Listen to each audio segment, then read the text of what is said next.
ಜವಾಹರ್ಲಾಲ್ ನೆಹರು ಪ್ಲಾನೆಟೇರಿಯಂ. ಪದಗಳ ಅರ್ಥ ಬರೆಯಿರಿ. ಪ್ಲಾನೆಟೇರಿಯಂ ಖಗೋಳಶಾಸ್ತ್ರಿ ವೀಕ್ಷಣಾಲಯ. ಗೋಳ ಗೊಂಡಗಿರುವ ಗುಮ್ಮಟ, ಅರ್ಧಗೋಳಾಕಾರದ ಗೋಪುರ, ಗುಂಬಜ್. ಕಕ್ಷೆ ಗ್ರಹ ತಾರೆಗಳು ತಿರುಗುವ ಪಥ. ವಿಸ್ಮಯ ಆಶ್ಚರ್ಯ. ಆಕಾಶಕಾಯ ಗ್ರಹಗಳು. ವಿರುದ್ಧ ಪದಗಳು ಬರೆಯಿರಿ. ಸ್ಥಿರ ಅಸ್ಥಿರ, ಸಮೀಪ ದೂರ, ಕತ್ತಲು ಬೆಳಕು, ಕೃತಕ ಶಾಶ್ವತ. ಬಿಟ್ಟ ಸ್ಥಳ ಬರೆಯಿರಿ. ಕರ್ನಾಟಕದ ರಾಜಧಾನಿ ಬೆಂಗಳೂರು. ಪ್ಲಾನೆಟೇರಿಯಂ 8 ಕೋಣಗಳ ಕಟ್ಟಡವಾಗಿದೆ. ಸೈನ್ಸ್ ಮಾಸ್ಟರನ್ನು ಜರ್ಮನಿಯಿಂದ ತರಿಸಿ ಸ್ಥಾಪಿಸಲಾಗಿದೆ. ಪ್ರಕೃತಿಯಲ್ಲಿ ಕಾಣುವ ಆಕಾಶಕಾಯಗಳ ಚಲನೆಯನ್ನು ಇಲ್ಲಿ ಸೃಷ್ಟಿಸಲಾಗುತ್ತದೆ. ಏಕಕಾಲಕ್ಕೆ 225 ಪ್ರೇಕ್ಷಕರು ಕಾರ್ಯಕ್ರಮವನ್ನು ವೀಕ್ಷಿಸಬಹುದು. ಹೊಂದಿಸಿ ಬರೆಯಿರಿ. ಉದ್ಯಾನ ನಗರ. ಸ್ಥಿರ ಚಿಕ್ತಿ ಮಹಾನಗರ ಪಾಲಿಕೆ. ವಿಕಾಸ ಸೌಧ. ಏಕವಚನದಲ್ಲಿರುವ ವಾಕ್ಯವನ್ನು ಬಹುವಚನದಲ್ಲಿ ಬರೆಯಿರಿ. ಮೀನು ನೀರಿನಲ್ಲಿ ವಾಸಿಸುತ್ತದೆ. ಮೀನುಗಳು ನೀರಿನಲ್ಲಿ ವಾಸಿಸುತ್ತವೆ. ಹುಡುಗ ಕೊಳಲು ನುಡಿಸುತ್ತಾನೆ. ಹುಡುಗರು ಕೊಳಲು ನುಡಿಸುತ್ತಾರೆ.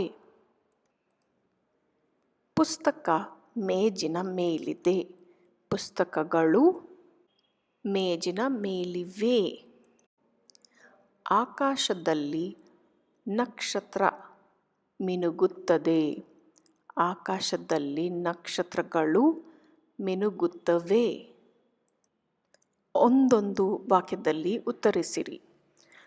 ಬೆಂಗಳೂರು ಎಂತಹ ನಗರವೆಂದು ಪ್ರಸಿದ್ಧವಾಗಿದ್ದು?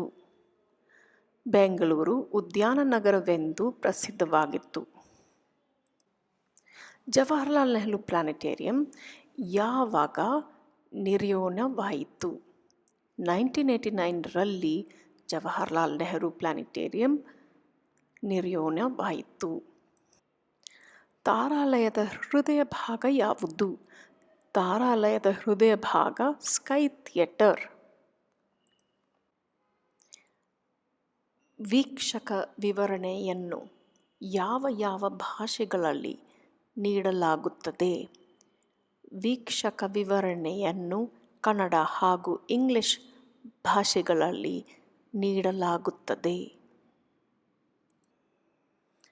ತಾರಾಲಯದ ಜವಾಬ್ದಾರಿಯನ್ನು ಯಾವ ಸಂಸ್ಥೆ ನಡೆಸಿಕೊಂಡು ಹೋಗುತ್ತಿದೆ? ತಾರಾಲಯದ ಜವಾಬ್ದಾರಿ Bangalore association for science education BASE ಸಂಸ್ಥೆ ನಡೆಸಿಕೊಂಡು ಹೋಗುತ್ತದೆ. 3-4 ವಾಕ್ಯಗಳಲ್ಲಿ ಉತ್ತರಿಸಿರಿ. ಬೆಂಗಳೂರು ನಗರ ಪ್ರಸಿದ್ಧವಾಗಲು ಕಾರಣಗಳೇನು? ಬೆಂಗಳೂರು ಕರ್ನಾಟಕದ ರಾಜಧಾನಿ. ಉದ್ಯಾನ ನಗರ ಎಂದು ಪ್ರಸಿದ್ಧವಾಗಿದೆ. ಈಗ IT ಇನ್ಫಾರ್ಮೇಷನ್ ಟೆಕ್ನಾಲಜಿ ನಗರವಾಗಿ ಹೊಂದಿದೆ. ಇಲ್ಲಿ ರಾಜ್ಯ ಸರ್ಕಾರದ ಆಡಳಿತ ಕಫಿಗಳಾದ ವಿಧಾನಸೌಧ ಹಾಗೂ ವಿಕಾಸಸೌಧ ಎಂಬ 2 ಸೌಧಗಳಿವೆ. ಆಕಾಶಕಾಯಗಳ ಚಲನೆಯನ್ನು ತಾರಾಲಯದಲ್ಲಿ ಹೇಗೆ ಸೃಷ್ಟಿಸಲಾಗುತ್ತದೆ? Science master ಉಪಕರಣದಿಂದ. ಪ್ರಕೃತಿಯಲ್ಲಿ ಮೇಲೆ ಇರಲಿ, ಬಿಸಿ ಇರಲಿ, ಬೆಳಕಿರಲಿ, ಕತ್ತಲಿರಲಿ, ಎಲ್ಲ ಸಮಯದಲ್ಲಿ ಗುಮ್ಮಟದ ಪರದೆಯ ಮೇಲೆ ಕೃತಕವಾಗಿ ಆಕಾಶ, ನಕ್ಷತ್ರಗ್ರಹ, ಇತರ ಆಕಾಶಕಾಯಗಳು ಚಲನೆಯನ್ನು ಇಲ್ಲಿ ಸೃಷ್ಟಿಸಲಾಗುತ್ತದೆ.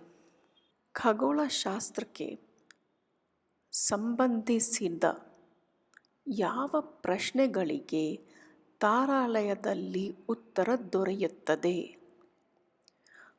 ಭೂಮಿ ತನ್ನ ಕಕ್ಷೆಯಲ್ಲಿ ನಿಜಕ್ಕೂ ತಿರುಗುತ್ತಿದೆಯೇ? ಭೂಮಿ ಸೂರ್ಯನ ಸುತ್ತಿ ಪ್ರಯಾಣ ಮಾಡುತ್ತಿದೆಯೇ? ಬೆಳಕು ಕತ್ತಲು ಹೇಗಾಗುತ್ತವೆ? ಕತ್ತಲಾದ ನಂತರ ಸೂರ್ಯ ಎಲ್ಲಿಗೆ ಮರೆಯಾಗುತ್ತಾನೆ? ಗ್ರಹಣ ಎಂದರೇನು? ಗ್ರಹಗಳು ಯಾವುವು? ಅವುಗಳಲ್ಲಿ ಏನಿದೆ? ನಕ್ಷತ್ರದ ಹುಟ್ಟು ಹಾಗೂ ಸಾವು ಹೇಗೆ ಉಂಟಾಗುತ್ತವೆ?